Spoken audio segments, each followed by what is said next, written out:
Well, according to the United States Supreme Court, in a 9-0 decision, Donald Trump is back on the ballot.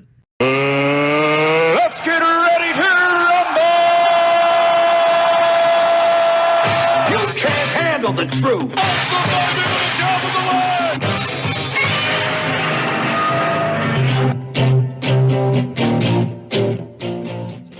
Hi, this is Pastor Marty. Thank you for watching the Afternoon Drive. Please make sure that you are subscribed to the channel. Once you are, smack the bell, click the word all. That'll give you notification of my rants, my ravings, and my undeniably flawless reasonings. Hey, please like and share this video. That's how we get the word out that we're here. Thank you for watching the Afternoon Drive.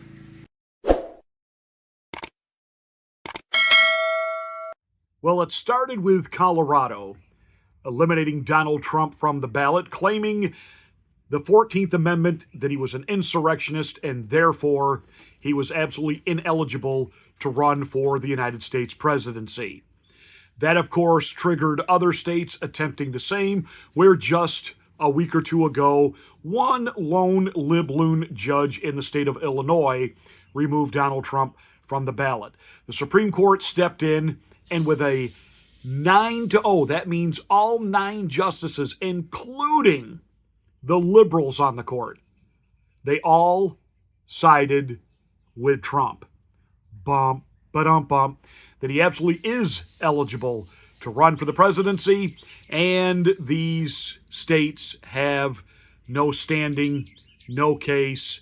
It's a misapplication of the 14th Amendment. Some of us are saying, well, duh, but nonetheless, this is a huge victory. And of course, Donald Trump is taking the much-deserved victory lap on this one. And he is absolutely right. This is the preservation of democracy. I know we've got Joe Biden out there drooling on himself and walking into walls and claiming that Donald Trump is the existential threat to democracy. But no, it's the fascism that's been brought in under the Biden administration, which is just a cover for Barack Obama's third term as president. That all said, Nikki Haley's big victory. She finally got a primary win. That was the way the media was trying to spin it on Sunday. Nikki Haley gets a primary win. She doesn't get swept by Donald Trump. She won D.C., which, of course, Team Nikki couldn't wait to say, well, Washington, D.C. understands and they know Donald Trump. And this is why they've sided with me. You do understand that wasn't exactly anything that's going to garner you any support from the conservatives and libertarians within the Republican Party, right? We know why professional D.C. hates Donald Trump, which is why we love him, which is why he has overwhelming support, and that support is growing outside of the party to where not only is he going to beat Joe Biden in a landslide victory, I believe he's going to win not only the electoral votes, he's going to win the popular vote. I mean, it's going to be huge. So, Nikki, you're totally delusional and out to lunch, and any of the billionaires that are still writing you checks to stay in this thing, apparently there is something to the old adage that somebody can have more money than brains. And apparently these people do. And if they want to keep flushing good money after bad, oh well. But any victory lap Nikki could try to take over winning D.C. I won Washington, D.C. The swamp? Really? You won the swamp? All that does is reinforce to the rest of us in the conservative movement that you are the swamp queen and they can have you. We don't want you. In fact, nobody really wants you. And, this is a great day. It's a great day. It's a great day. It's a great day because it's another backslap thrashing to Nikki Hillary. And it is a big victory for Donald Trump in running for the presidency. And don't think for a moment that this isn't ticking off people behind closed doors in the White House. And don't think that others aren't paying attention to this with these other indictments that are looming over Donald Trump's head. Because with this decision, what the Supreme Court has said, Donald Trump did not commit insurrection. Are you hearing that, Jack Smith? Are you hearing that? Donald Trump did not commit insurrection. Therefore, you have no grounds to keep him off the ballot. Therefore, this big trial that's coming over January 6th,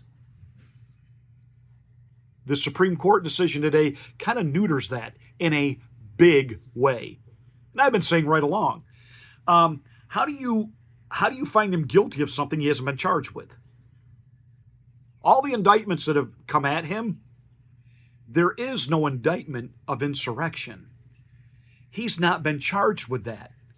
He's not been accused of that. He's not on trial for that anywhere.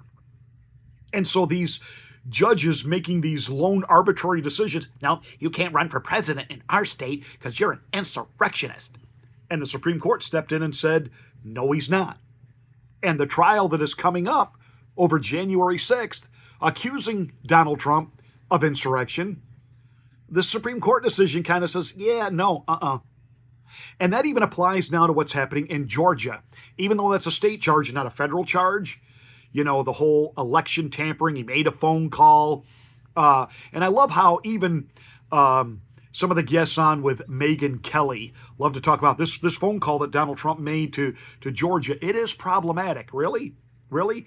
What about the phone call that George W. Bush made to his brother Jeb when he was governor of Florida?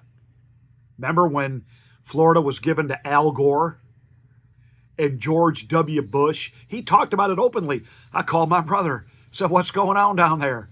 Come on, man, count some votes. Find me my votes. That's the same thing Donald Trump did. He called the Attorney General of Georgia and said, find me my votes. He wasn't saying go out and manufacture them. What he was saying is, come on, I carried Georgia. You know I carried Georgia. Where are those votes? Where are they? Find them.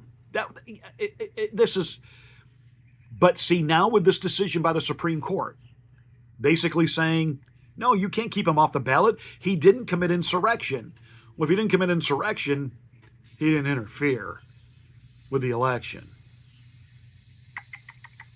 So, this on top of, Fanny's midnight booty calls for Nathan's hot dog, pretty much Nathan Wade, midnight booty call, Nathan's hot dog. Got to be from New York to get that one. But you will. And I'm sorry, still watching some of these liberal attorneys try to defend Fanny Fawny on these hordes of cash that she used to pay back. Well, you can't prove she didn't pay it back. That's not where the burden of proof lies. The burden of proof lies on the fact that he was given $500,000 by the state and he spent it on her. That's the charge. We can prove that he spent it on her. He admits to spending it on her.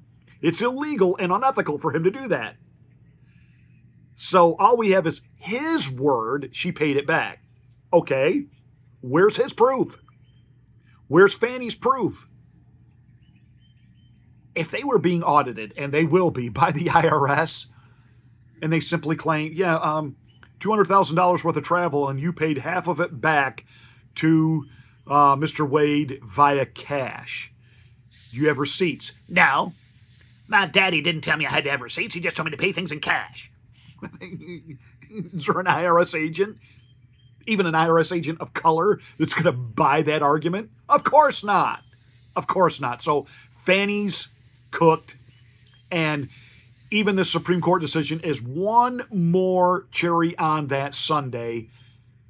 You can't accuse him of election interference because there is no insurrection. Didn't happen. That's what this Supreme Court decision means.